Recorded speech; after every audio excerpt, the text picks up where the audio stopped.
মালিক আছে এবং তাদের বৈধ কাগজ আছে ইজারাদারের কাছে।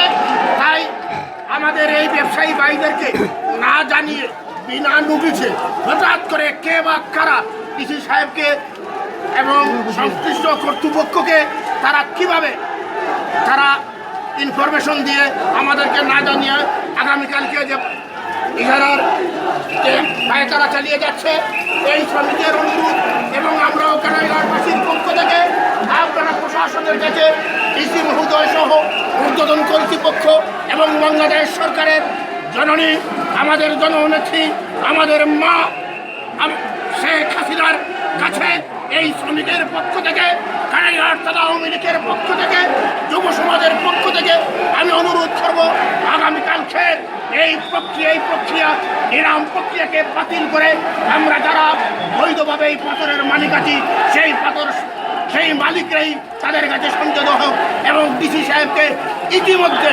আজকে আগামীকালকে যিনি যে পাথর নিলামের প্রক্রিয়া করবেন এটাকে বাতিল করার জন্য আমরা অনুরোধ করছি। দর্শক আমরা কথা বলছিলাম আমাদের কানাইঘাট উপজেলা আওয়ামী লীগ সংগ্রামী সহসভাপতি এবং পাথর ব্যবসায়ী জনাব জামাল উদ্দিন আমাদের তিনি বলেছেন যে এই লুপাচুলা পাথর করে যে বর্তমানে যে পাথর রয়েছে সেটা বৈধভাবে শুকনো মৌসুমে পাথর ব্যবসায়ী যেটা উত্তোলন করেছে যেমন তারা বৈধ রসিদ করে সেটা পাথর ক্রয় করেছে সেই পাথর মজুদ রয়েছে এমন অবস্থায় এই বৈধ পাথরকে অবৈধ পাথর আখ্যায়িত করে পরিবেশ করেছে নিলাম প্রক্রিয়া করেছে সেটা বাতিলের দাবি নিয়েছে। আমরা এখন কথা বলবো আমাদের লুপাচুলা পাথর ব্যবসায়ী লুপাচুলা পাথরকারীর বিশিষ্ট পাথর ব্যবসায়ী স্থানীয় ওয়ার্ডের ইপি সদস্য জনাব তমিজুদ্দিন মেম্বার সাহেবের সাথে কানাইঘাট উপজেলা আওয়ামী লীগ অর্থ সম্পাদক।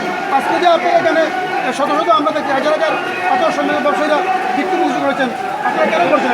সম্মানিত সাংবাদিক ভাইরা, আপনারা জানেন আমরা ব্যবসায়ী এবং শ্রমিক আমাদের পিঠ দেওয়ালে ঠেকে গেছে। আপনারাও জানেন, আপনারা কানাইঘাটের সন্তান, আমরাও কানাইঘাটের সন্তান। আপনারা জানেন আমরা শুকনার মৌসুমে ইজারাদার কর্তৃক কাগজের মাধ্যমে আমরা ওনাকে রয়েছি বাবদ টাকা পয়সা আদায় করে আমরা পাথর উত্তোলন করেছিলাম। সেই পাথরের যাতায়াত রাস্তা না থাকার কারণে আমাদের এই পাথর স্টক করে মজুত করে রেখেছি। এটা আমাদের ইতিহাস থেকে শুরু করে আমাদের এই কুয়ারির জন্মলগ্ন থেকে এইভাবে চলতেছে। এই কুয়ারি শুকনার মৌসুমে পাথর উত্তোলন হয় এবং বর্ষার মৌসুমে এই পাথরগুলো ডেলিভারি হয়ে থাকে। এইবার নতুন করে আমাদের জন্য গজব সৃষ্টি হয়েছে, আমাদেরকে বিভিন্নভাবে হয়রানি করা হচ্ছে। আমরা কোনো রাস্তা পাচ্ছি না। আমাদের ব্যবসায়ীরা শ্রমিকরা কোটি কোটি টাকার লুৎকানের মধ্যে পড়েছে, শ্রমিকরা অনাহারে মরতেছে, কোনো কাজ করার রাস্তা পাচ্ছে না।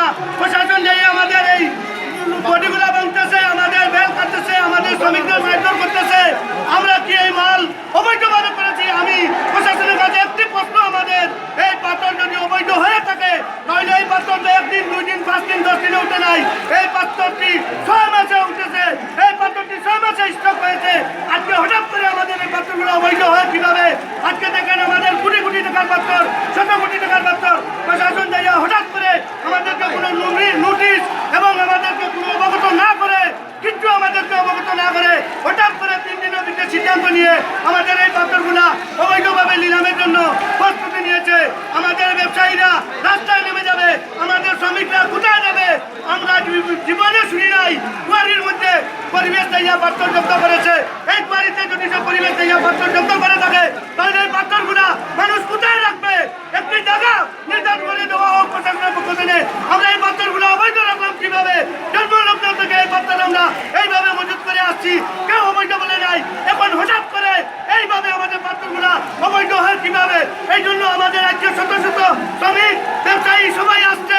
আজকে এখানে আমাদের মৃত্যু হলে আমরা মৃত্যু বহন করতে রাজি, তবে আমাদের দাবি আদায় করে ছাড়বো।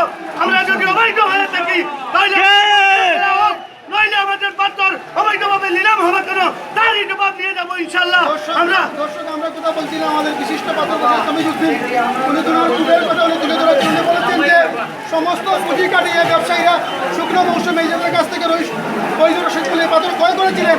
তারা যুক্ত করে ব্যবসা করেছেন, কিন্তু হঠাৎ করে পরিবেশে নোটিশ না দিয়ে এই পাথর জব্দ করায় আজকে তারা ব্যবসায়ীরা কত পয়সার উপকর্ম হয়েছে। তাই তারা আজকে উপজেলা নির্বাহী কর্মকর্তার কাছে ঘেরাও করে পরিবেশ অধিদপ্তরের সেই নিলাম প্রক্রিয়া বাতিলের দাবি জানিয়েছেন। আমরা এখন কথা বলবো এই যুবদল পাথরকারীর বিশিষ্ট ব্যবসায়ী জেলা পরিষদের 15 নং ওয়ার্ডের সম্মানিত সদস্য হাজি আল মসজিদ সাহেবের কাছে। বিসমিল্লাহিররহমানিররহিম।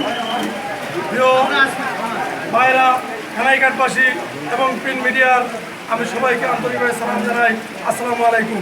প্রিয় উপস্থিতি, আপনারা জানেন 1971 সালের পরে 1971 বাংলাদেশ স্বাধীন হওয়ার পর থেকে খানাইঘাটের লোবাতলা পাথর কোয়ারি পাথর উত্তোলন হয়ে আসছে। বিভিন্ন সরকারের বিভিন্ন মেয়াদ অনুযায়ী, বিভিন্ন লিজ অনুযায়ী আইন শৃঙ্খলা মানিয়ে পাথর ম্যানুয়াল পদ্ধতিতে পাথর উঠিয়ে আসছে। আমাদের লোবাতলা পাথর কোয়ারি দীর্ঘ 2016 সাল থেকে বৈধ লিজ চলতেছে। আমরা লিজের মাধ্যমে আমাদের ব্যবসায়ী এবং শ্রমিক সবাই মিলিয়ে আমরা পাথর মজুত করে রেখেছি। আমরা তো এই পাথরগুলো আমি কানাইঘাটবাসীর কাছে, আইন প্রশাসনের কাছে, ঊর্ধ্বতন কর্মকর্তা সবাই ভাইদের কাছে আমার একটি প্রশ্ন থাকবে, আমরা পাথর তো একদিনে উত্তোলন করি নাই। আমরা এই পাথর উত্তোলন করেছি আমরা নভেম্বর মাস হইতে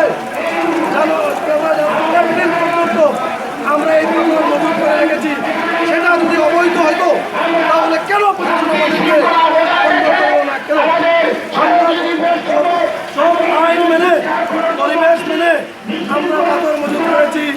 আজকে আপনারা জানেন বাংলাদেশ এবং পৃথিবীতে করোনা রোগ এসে আমরা একটা মহামারীর মধ্যে পড়েছি এবং কানাইঘাটের জানেন আমাদের কোনো রাস্তাঘাট নেই। এই পাথরগুলো আমরা মজুত করি শুকনা মৌসুমে রাখি এবং বর্ষা মৌসুমে আমরা এই বিভিন্ন স্টিল বন্ধে জাহাজগুলো দিয়ে বাংলাদেশের বিভিন্ন প্রান্তে আমরা এই পাথরগুলো সাপ্লাই করি এবং আমাদের এই পাথরগুলো আমাদের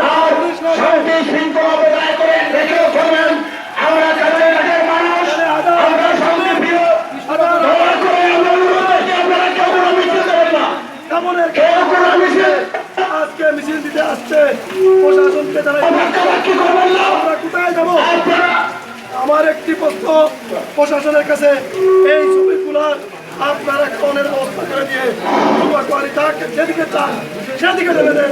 আমাদের পুরো দাবি নাই।